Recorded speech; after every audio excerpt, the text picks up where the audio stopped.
കഴിഞ്ഞ 16-ാം തീയതിയാണ് വന്നിറങ്ങിയത്. അപ്പം അന്ന് തൊട്ട് നിങ്ങൾ വിമർശിച്ചും പിന്തുണച്ചും പ്രോത്സാഹിപ്പിച്ചും ഒക്കെ ഒപ്പമുള്ളൊരു കമ്മ്യൂണിറ്റിയുടെ കൂടെയാണ് ഇരിക്കുന്നെന്നുള്ളൊരു ബോധ്യമുണ്ട്. പാലക്കാട് ഒരവസരം തരും എന്നാണ് പ്രതീക്ഷിക്കുന്നത്. ആ അവസരം തരുമ്പം പാലക്കാടിന്റെ ഒരു ഭാവിയിലേക്ക് ഏറ്റവും ജനകീയമായും ഏറ്റവും നൂതനമായും വികസനോന്മുഖമായും പാലക്കാടിനെ മുന്നോട്ട് കൊണ്ടുപോകാനായിട്ടുള്ള സഹായങ്ങൾ ഉണ്ടാവുകയാണ്. നിങ്ങളോട് വളരെ സ്നേഹത്തോടെ അഭ്യർത്ഥിക്കുകയാണ്. നമ്മൾ ഈ തെരഞ്ഞെടുപ്പിൽ തന്നെ മുന്നോട്ട് വയ്ക്കുന്നത്, തെരഞ്ഞെടുപ്പിലൊരു സ്ഥാനാർത്ഥിയായി വന്നിറങ്ങിയ നിമിഷം മുതൽ ഞാൻ നിരന്തരം നിങ്ങളോട് പറഞ്ഞുകൊണ്ടിരിക്കുന്നതുമെല്ലാം നമ്മൾ ചർച്ച ചെയ്യേണ്ടുന്ന പ്രധാനപ്പെട്ട വികസന കാര്യങ്ങളെ പറ്റിയിട്ടാണ്. അപ്പോൾ അതിൻ്റെ ഒരു സം ടോട്ടലായിട്ട് ഇപ്പോൾ ഒരു വലിയ ഡിസ്കഷൻ നമ്മുടെ ഒരു ഇന്റേണൽ സർക്കിളിലൂടെ നമ്മൾ നടത്തിക്കൊണ്ടിരിക്കുകയാണ്.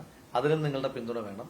അതായത് നമ്മൾ മുന്നോട്ട് വയ്ക്കുന്നത് ഇപ്പം ഈ ഒരു ടേം 2026 അവസാനിക്കുകയാണ്, അടുത്തൊരു ടേം 2031 അവസാനിക്കുകയാണ്. അപ്പൊ അങ്ങനെ ഓരോ ടേം വെച്ചിട്ട് നമ്മളൊരു പാലക്കാട് പോലൊരു പ്രധാനപ്പെട്ട നഗരഹൃദയത്തിന്റെ ഡെവലപ്മെന്റ് ഇൻഡെക്സിനെ അങ്ങനെ കാൽക്കുലേറ്റ് ചെയ്താൽ പോരാ. അപ്പൊ അതുകൊണ്ടാണ് നമ്മൾ 2040 പാലക്കാട് എങ്ങനെയായിരിക്കണം.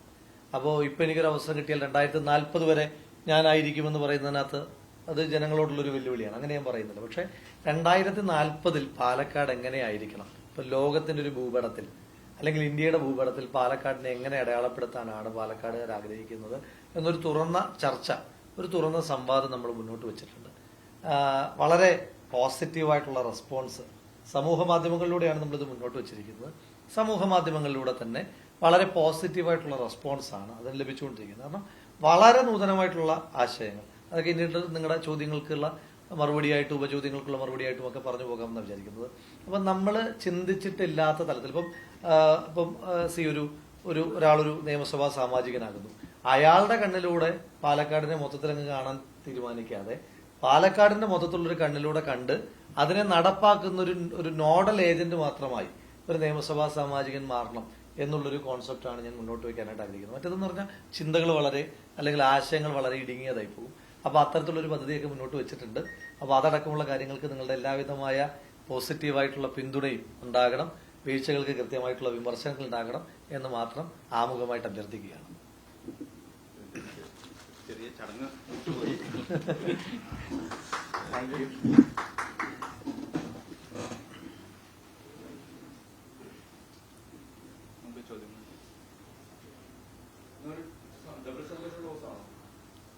എനിക്ക് എല്ലാ ദിവസവും ഒരുപാട് സന്തോഷമാണ്. ഡബിളും ട്രിപ്പിളും ഒക്കെ സന്തോഷമുള്ള ദിവസങ്ങളാണ് എല്ലാ ദിവസങ്ങളും. ഈ ദിവസത്തിന് മാത്രമായിട്ട് പ്രത്യേകിച്ച് വളരെ നല്ല അഭിപ്രായമാണ്. ആളുകൾ കോൺഗ്രസിലേക്ക് വരുന്നത്, മതേതര ചേരിയിലേക്ക് വരുന്നതിനെ വളരെ പോസിറ്റീവായിട്ടും വളരെ സന്തോഷത്തോടു കൂടിയും തന്നെ കാണുന്ന ഒരാളാണ് ഞാൻ. മാത്രമല്ല, ഞങ്ങളിവിടെ വന്നപ്പോൾ തൊട്ട് പ്രഖ്യാപിക്കുന്ന ഒരു കാര്യമുണ്ടല്ലോ, ഞങ്ങൾ മത്സരിക്കുന്നത് BJP-യോടാണ്, ഞങ്ങൾ മത്സരിക്കുന്നത് വർഗീയതയോടാണ്. ആ വർഗീയതയോട് മത്സരിക്കുമ്പോൾ അവരുടെ ക്യാമ്പിൽ നിന്ന് തന്നെ ആളുകളെ കൊണ്ടുവരാൻ കഴിയുന്നു. അവരുടെ ക്യാമ്പിൽ നിന്ന് അതൊരു വലിയ പാർട്ടി മാറ്റമല്ലല്ലോ. ഒരാള് BJP-യിൽ നിന്ന് കോൺഗ്രസ് ആകുന്നു എന്ന് പറയുമ്പോൾ അതൊരു പാർട്ടി മാറ്റമല്ല. അപ്പം അതൊരു വലിയ പ്രത്യയശാസ്ത്രപരമായ മാറ്റമാണ്. ഇപ്പോൾ ഒരാള് കോൺഗ്രസിൽ നിന്ന് കേരള കോൺഗ്രസിലോട്ട് പോവുകയോ അല്ലെങ്കിൽ CPM-ൽ നിന്ന് CPI-യിലോട്ട് പോവുകയോ ചെയ്യുന്നത് പോലെയല്ല. ഇതൊരു വലിയ പ്രത്യയശാസ്ത്രപരമായ മാറ്റം സംഭവിക്കുകയാണ്. പ്രത്യയശാസ്ത്രം മാത്രമല്ല, മതേതര സങ്കല്പങ്ങളിലടക്കം മാറ്റങ്ങൾ സംഭവിക്കുകയാണ്. അപ്പൊ അതിനെ വളരെ പോസിറ്റീവായിട്ടാണ് കാണുന്നത്. പാലക്കാട് തെരഞ്ഞെടുപ്പിൽ ഞങ്ങളുടെ ഒരു ആത്മവിശ്വാസം വർദ്ധിപ്പിക്കുന്നുണ്ട്. വർഗീയതയ്ക്കെതിരായിട്ടുള്ള പോരാട്ടം നടത്തുമ്പോൾ അപ്പുറത്ത് നിന്നിരുന്ന ആളുകൾ പോലും ആ വർഗീയ സംഘടനകളോടുള്ള വിശ്വാസത്തിനകത്ത് ചോദ്യങ്ങൾ രേഖപ്പെടുത്തിക്കൊണ്ട് പുറത്തേക്ക് വരുന്നു എന്നുള്ളതിനകത്ത് വലിയ സന്തോഷമുണ്ട്.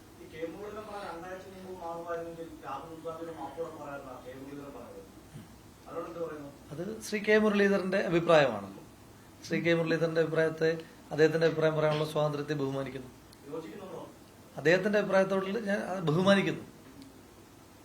അദ്ദേഹത്തിന്റെ അഭിപ്രായം പറയാം, അദ്ദേഹത്തിന്റെ അഭിപ്രായം പറയാമല്ലോ. ഒന്ന്, ഞാനത് കേട്ടിട്ടില്ല സ്റ്റേറ്റ്മെന്റ്. ഞാനിപ്പോ ഈ സ്ഥാനാർത്ഥി പര്യടനത്തിലായതുകൊണ്ട് മാത്രമല്ല, ഞാൻ ഒരാളുടെ ഒരു സ്റ്റേറ്റ്മെന്റിന്റെ ഒരു അടർത്തിയ കഷ്ണത്തിൽ നിന്ന് മറുപടി പറയുന്ന രീതി ഞാൻ നിർത്തി. കാരണം കഴിഞ്ഞൊരു ദിവസം ഒരു മാധ്യമ സ്ഥാപനം, അങ്ങയുടെ തന്നെ മാധ്യമ സ്ഥാപനമാണ്, കൊടുത്തിരുന്ന ശ്രീ K മുരളീധരന്റെ ഒരു ടൈറ്റിലുണ്ട്. ശ്രീ K മുരളീധരന്റെ ടൈറ്റിലിനകത്ത് പറഞ്ഞ കാര്യവും ശ്രീ K മുരളീധരന്റെ ആ മുഴുനീള പത്രസമ്മേളനമായിട്ട് ബന്ധവും ഞാൻ കണ്ടില്ല. അപ്പൊ അതുകൊണ്ട് ടൈറ്റിൽ കാർഡ് നോക്കിയിട്ട് മറുപടി പറയുന്ന രീതി എനിക്കില്ല. അതുകൊണ്ട് ഞാൻ കേട്ടിട്ട് മറുപടി പറയാം. കിട്ടാതെ CPM-ലേക്ക് ചാടി LDF ചാടിപ്പോയാണ് സൈൻ. നിങ്ങൾ ആ രീതിയിൽ കൈ കൊടുക്കാതെയൊക്കെ മാറുന്നൊക്കെ വിമർശിക്കുന്നു. ഇത് BJP സീറ്റ് കിട്ടാതെ കോൺഗ്രസിലേക്ക് വന്നയാളാണ്. അതിനെ കാലുമാറ്റമായിട്ട് കാണുന്നുണ്ട്. അല്ല, അങ്ങനെ BJP-യിൽ സീറ്റ് കിട്ടാത്തതിന്റെ പേരിൽ അയാൾ കോൺഗ്രസിൽ വന്ന് മത്സരിക്കുന്ന ഒരു പശ്ചാത്തലമല്ലല്ലോ. അയാൾ കുറച്ച് കാലമായിട്ട് BJP-യുടെ ചില കാര്യങ്ങളോട് അയാളുടെ വിയോജിപ്പുകൾ രേഖപ്പെടുത്തിയിട്ടുണ്ട്. ഇപ്പോ ശ്രീ സന്ദീപ് വാര്യർക്ക് ആദ്യം ശാസന കിട്ടുന്ന വിഷയം എന്താണ്? നമ്മുടെ നാട്ടിൽ എല്ലാ മതവിഭാഗത്തിൽപ്പെട്ട ആളുകളും സമത്വത്തോടെ ജീവിക്കണമെന്ന് പറഞ്ഞ് ഫേസ്ബുക്കിൽ ഒരു പോസ്റ്റിന്റെ പേരിൽ പാർട്ടിക്കകത്ത് വിമർശിക്കപ്പെടേണ്ടി വരുന്ന ഒരു വ്യക്തി. ആ വ്യക്തിയുടെ കാലാകാലങ്ങളുള്ള നിലപാട് മാറ്റത്തിന്റെ ഭാഗമായിട്ട് ഒരു സീറ്റിന് വേണ്ടിയിട്ട് ഒരു സുപ്രഭാതത്തിൽ സന്ദീപ് വാര്യർ ഇന്നലെ വരെ BJP ആയിരുന്നു, BJP-യിൽ സീറ്റ് കിട്ടിയില്ല, നാളെ തൊട്ട് കോൺഗ്രസിന്റെ സ്ഥാനാർത്ഥിയെ മാറുന്ന ഒരു പശ്ചാത്തലമല്ലോ. വലിയ ആനയും ആടും തമ്മിലുള്ള വ്യത്യാസത്തിന് അപ്പുറമുള്ള വ്യത്യാസം ഇത് രണ്ട് കാര്യങ്ങളിലുണ്ട്.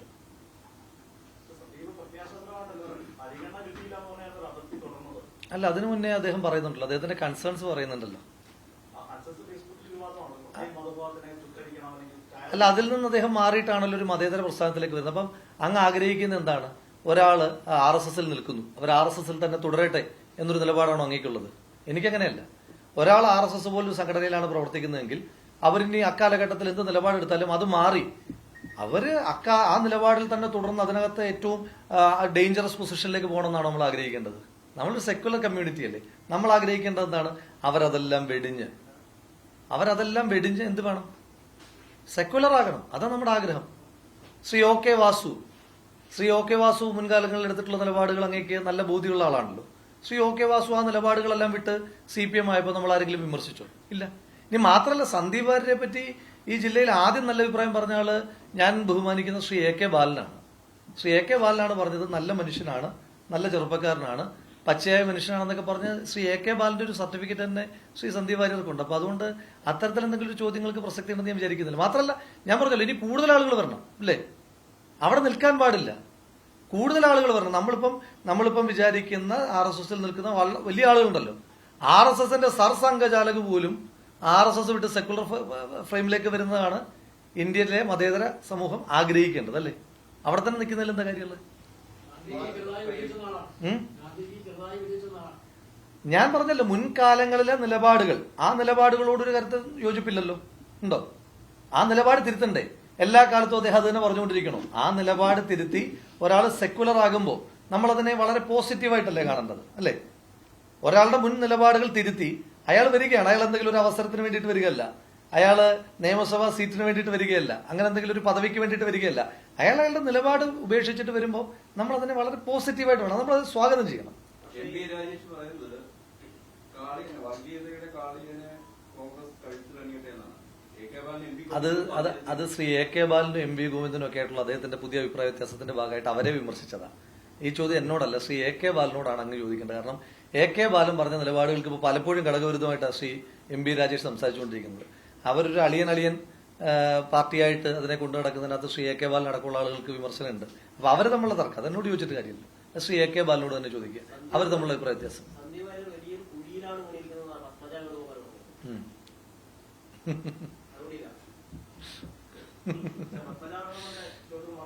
ഏതാ?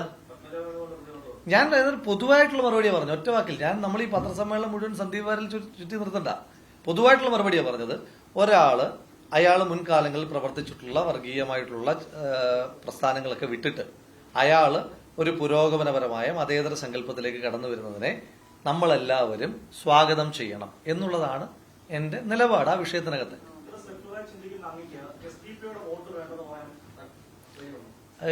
ഈ നാട്ടിൽ ഒരു വർഗീയവാദികളുടെയും വോട്ട് വേണ്ട എന്ന് ആദ്യം പറഞ്ഞതും ഇതുവരെ പറഞ്ഞതും ആയിട്ടുള്ള ആള് ഞാൻ മാത്രമാണ്. ഈ വർഗീയവാദി അപ്പൊ അങ്ങേക്ക് അത് വർഗീയ സംഘടന അല്ല എന്നുള്ള അഭിപ്രായം അങ്ങേക്കുണ്ടോ? അങ്ങനാണോ അങ്ങ് പറഞ്ഞതിന്റെ അർത്ഥം? ഞാൻ പറഞ്ഞല്ലോ, വർഗീയമായി ചിന്തിക്കുന്ന ഒരാളുടെയും വോട്ട് വേണ്ട. അത് ഏതെങ്കിലും ഒരു സംഘടന മാത്രമല്ല, വർഗീയമായി ചിന്തിക്കുന്ന, അത് ആ സംഘടനയിൽ മാത്രമല്ല പറയുന്നത്, ഒരു സംഘടനയിൽ മാത്രമല്ല ഞാൻ പറയുന്നത്, വർഗീയമായി ചിന്തിക്കുന്ന ഒരു മനുഷ്യന്റെയും വോട്ട് എനിക്ക് വേണ്ട. എനിക്ക് സെക്യുലർ മനുഷ്യന്മാരുടെ മാത്രം വോട്ട്.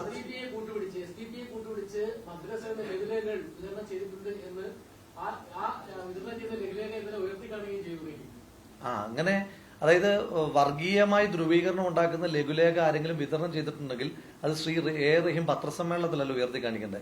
വർഗീയമായി ധ്രുവീകരണം ഉണ്ടാകുന്ന ലഘുലേഖ വിതരണം ചെയ്തിട്ടുണ്ടെങ്കിൽ അത് കേസല്ലേ?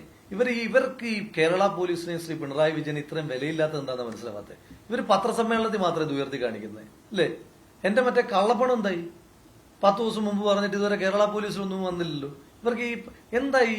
ഞാൻ ചോദിക്കുന്നത്, നമ്മുടെ കേരളത്തിന്റെ മുഖ്യമന്ത്രി ഇവരെന്താ ഇത്ര വില വെക്കാത്തത്? എനിക്കതിനകത്ത് ശക്തമായ പ്രതിഷേധമുണ്ട്. CPM നേതാക്കന്മാർ നമ്മുടെ ആഭ്യന്തരമന്ത്രിക്ക് ഒരു വിലയും കൊടുക്കുന്നില്ല. അതിനകത്ത് എനിക്ക് ശക്തമായ അമർഷവും പ്രതിഷേധമുണ്ട്. കാരണം അദ്ദേഹത്തിന്റെ വകുപ്പിനെ എല്ലാ ദിവസവും കളിയാക്കിക്കൊണ്ടിരിക്കുകയാണ്.